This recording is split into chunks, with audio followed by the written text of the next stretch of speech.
Hello, hello, hello, hello. My name's Adam. Welcome to this video. I make games, animation that I love to draw. Today we're going to talk about a sketchbook, one from 2016. One of a pair. One of a kind, one of a pair. I keep a sketchbook on me all the time as a way to plan work, and journal my life. And such, we will take it one page at a time with the utmost seriousness, as art is a very solemn undertaking. So, this sketchbook is part of a sketchbook pair. I bought them together at the Cleveland Museum of Art, and on the cover is featured Van Gogh's Road Menders, which is an absolutely beautiful painting. This guy, so good. Oh, so good. Okay, man, you know what? Before I do that, my hands, they're filthy. Let me wash them. Okay, that's much better. So like I said, this sketchbook is part of a pair that I started in December of 2016. And I started off with a bunch of highlighter sketches. So what I was doing at the time was scribbling compositions in highlighter and going over them with different layers of graphite and pen. And these ones in the bottom, I was thinking about an idea of an old tower in the medieval times and trying to figure out the compositions for those. These were compositions for a personal project, a game that never really took off, but it was about an abandoned science facility in the middle of the desert. So you can see I'm taking a bunch of compositions here, trying to create really abstract shapes, and then with the strongest compositions attempting to turn them into real objects with a pen. So the idea is like shape first and then detail second. This was just a sketch of a tree, a doodle of a tree, because those are always fun to draw. This is a character, Ruth, from a D&D campaign, Rooth, and she was a druid archer that I was drawing. And then these are some head studies with the same sort of shape-based approach, where I was taking the highlighter and scribbling shapes that were interesting, and then as I would layer other things on, I would define what they were. These were also done with that same process, so these were just landscapes from my mind, but you can see on the right there's like the red highlighter with a blue, and then ink, and the final step was done with a white opaque gel pen. I got really into doing those, so I did a few more. I think at the time I was watching Battlestar Galactica, and so on the left here is a Dradis table where the commander would sit to call out the Cylons on his crew.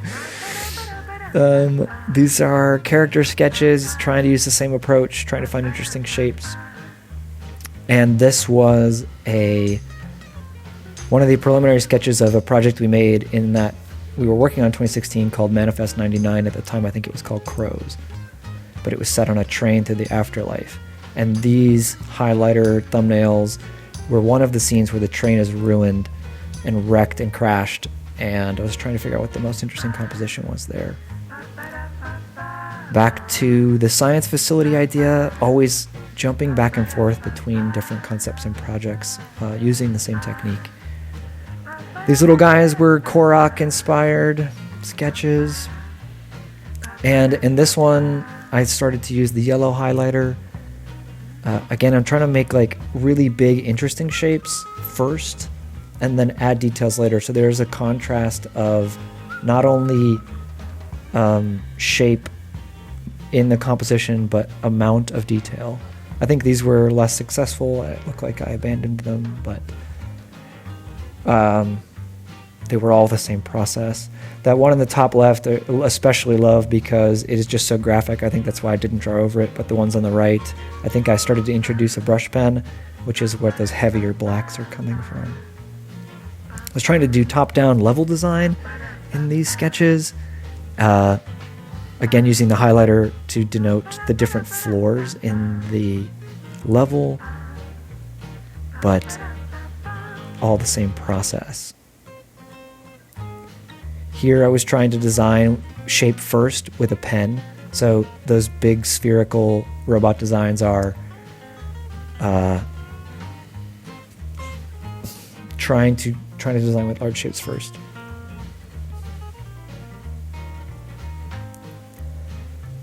Keeping lists. I'm always keeping lists in the sketchbook. Sometimes I'm drawing over the shape, sometimes I'm not. These two compositions I took a lot further. I think it was just, I hit a nice week. I hit one of those good days. This one on the top was really trying to chase the lighting that I was getting from the layering of the highlighter, trying to go after a specific mood. And then the one on the right is just because I loved the circular composition so much.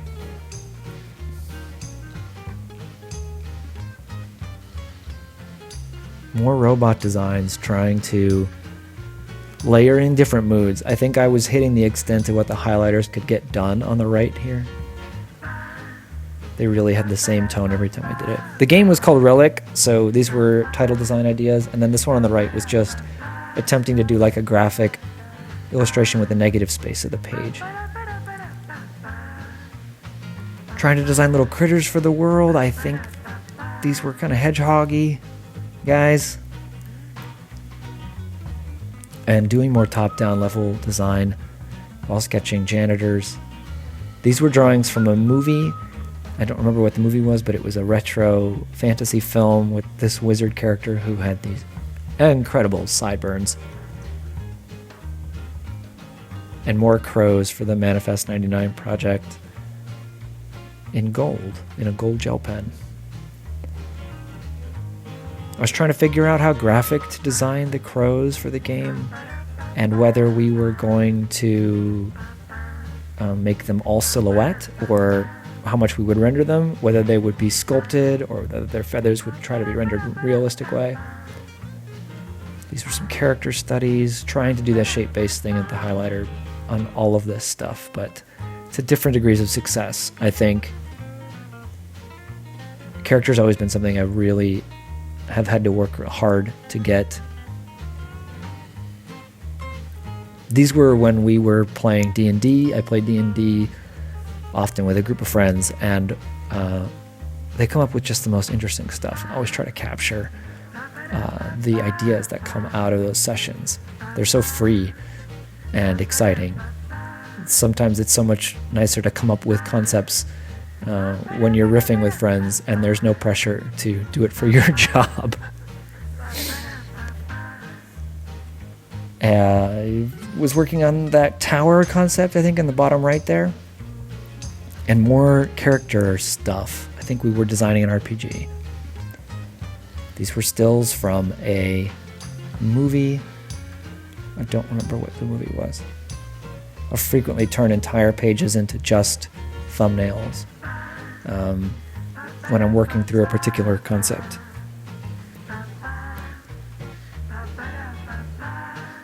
These two pieces were probably the most successful example of layering the highlighters.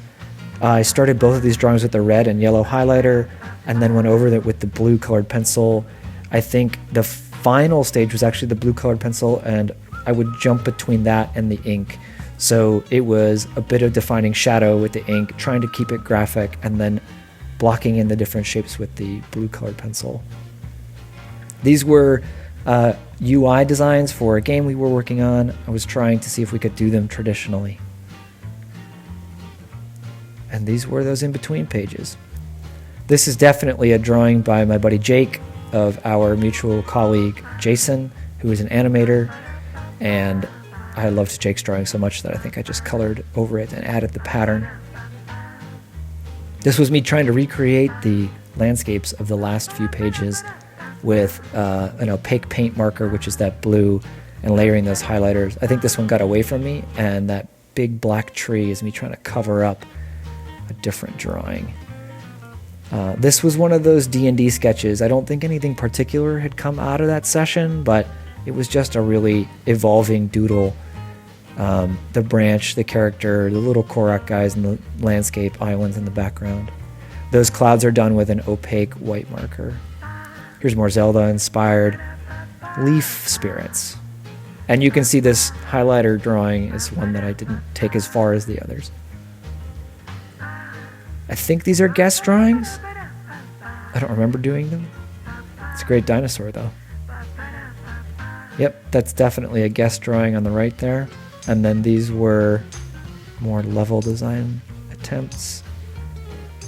Here are some designs for a tattoo that my little sister and I got together. She asked me to put together. And an abandoned highlighter drawing. These were designs for a version of Odin where he was at the base of a tower he was not allowed to enter, striking a bargain with you to get you to go inside for him. This was another one of those highlighter drawings. I think the orange was a final layer that I used to create the light shapes. And again, it was a combination of like doing some stuff in ink, going over it with the orange, going over these with the blue. And you can see that like the orange was the base coat and the different shadow shapes from the greens to the blues are just the layering of those really transparent markers. Often I'll draw during meetings. These are drawings of some of my colleagues. Trying to figure out that Odin character again. I think the hat was the only thing that I liked about it. And these are some of the kids he was bargaining with in this idea.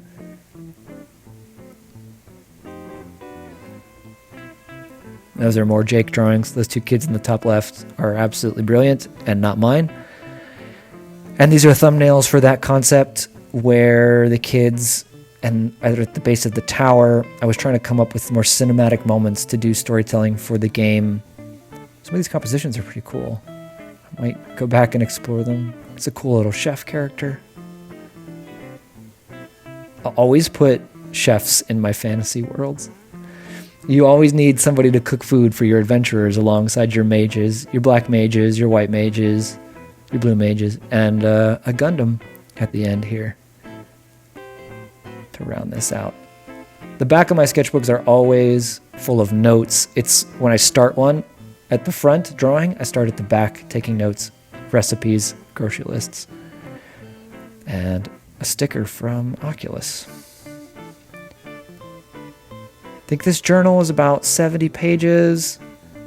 You can see it's pretty stressed on the sides. It's from all the, like the mixed media stuff's happening.